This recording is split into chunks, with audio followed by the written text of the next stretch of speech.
it's all evolving in the right kind of way. I mean, when you set your targets and ambitions for the beginning of the season, did it include winning the under-23s, and what else do you expect from yourself this season? Yeah, well, at the beginning of the season, the under-23s was the main target, to go there and medal. I did know it was going to be difficult to maybe get the gold with a really French kid from last year, World Juniors. He's been running really quick. They've got a few quick runners, haven't they? They've got a conveyor belt of runners. Oh yeah, they're just producing runners at the moment. But unfortunately for him, he got a hamstring injury the week before in the Paris Diamond League, I think in the one, but I was speaking to his coach, so obviously he wasn't able to compete, which kind of lifted the opportunity for me really. So I was ranked number 1, and I was able to kind of come through, which I think was quite big for me, just obviously being able to be ranked 1 and then come out ranked 1. So I was really happy with that, really. Yeah. You said you moved from Cardiff to Loughborough to prepare. It's a big change for you, I'd imagine, and what you're going to be studying while you're there. Yeah, it was a really big change for me because my coach basically quit coaching me in November. He quit coaching altogether. So who's coach? Mike Guest. Okay. Yeah, so basically from November to March I kind of went all the way through there without a coach. I was having some help from Matt Elias, but I didn't really have a coach, so I was still able to make the European indoor championships and stuff, and actually run a PB indoors, but it was just difficult. But when my new coach at the moment, Benke, got the job in Loughborough, and then it just seemed like a great setup with Will Sharman and Di Green, and obviously being Loughborough, the high performance centre, just the physio, all the sports science side of it just seemed to fit in well, and for my university course as well, it looked well. So economics and accounting.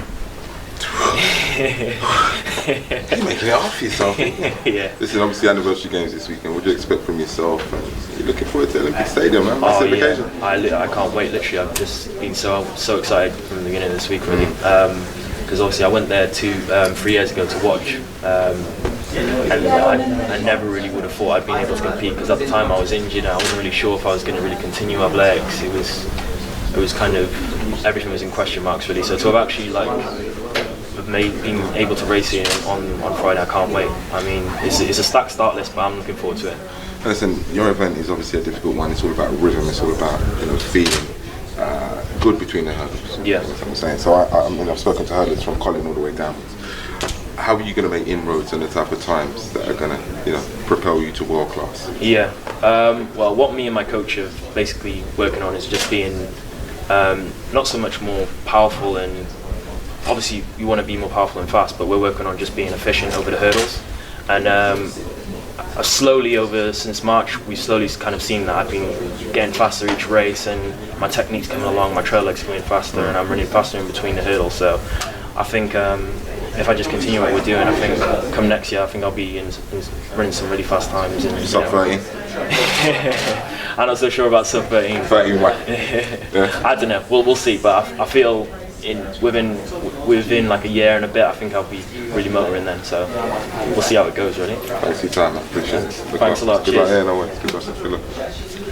Yeah. David, for you, the prospect of facing, having a London crowd behind you, the home crowd, how good is that to have that home crowd? I can't wait, literally, because as I said, I was there in 2012 watching, and I remember watching Mo Farah in his 5,000 heats, the crowd kind of just going crazy for him, and every kind of British athlete, the kind of reception they got. So I'm just hoping to kind of use that to help me just kind of run fast and just get me to that line as fast as I can, really. What are you expecting from the conditions in the Olympic Stadium? Is it something you're familiar with?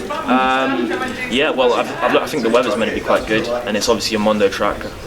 We've been training on a Mondo track in Loughborough this week, just kind of getting ready, because obviously with a Mondo track you move a lot faster and you get a lot closer to the hurdle, so you just got to kind of prepare yourself for that. So I'm really looking forward to it, really. I think I've trained really well this week, these last 2 weeks.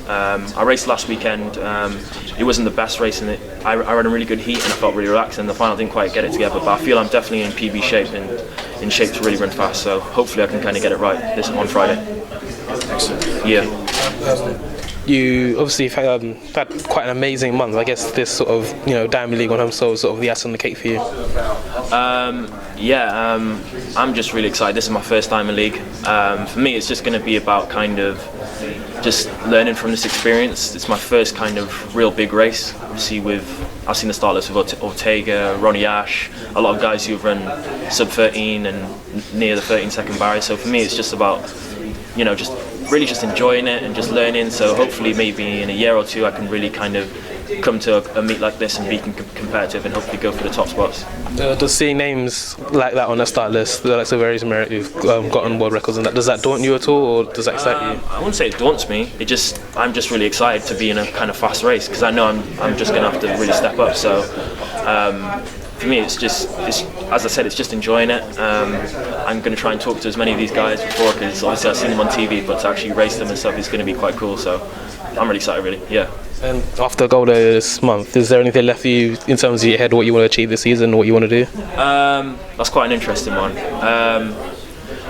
Obviously, there's still the World Champs in Beijing, but I've already been to European U23 this year, and obviously British Athletics have put their policy up. They don't want to sell young athletes like myself to 2 championships. But I don't know. I'm just going to try my best to run as fast as I can and get the standing, and just leave it up to them. If I don't get selected, then I'm just going to hopefully just try and run faster this season, try and get a PB and see how it goes, really. I mean, to be honest, I'm pretty happy with the way the season's gone. I've kind of achieved pretty much everything I wanted so far, and it leaves me in a good place heading into next year for 2016. I guess given that you said you've achieved everything you wanted to achieve, I guess is your head firmly looking towards next year and the possibility of Rio? I mean, it is looking towards next year, but I'm training really well at the moment and stuff. So I feel, I would say I've still got one more target, and that's probably to get my PB and run fast, which I feel hopefully I can maybe do this weekend. And if not this weekend, I've got 2 more races coming up soon, so opportunities to maybe get that PB.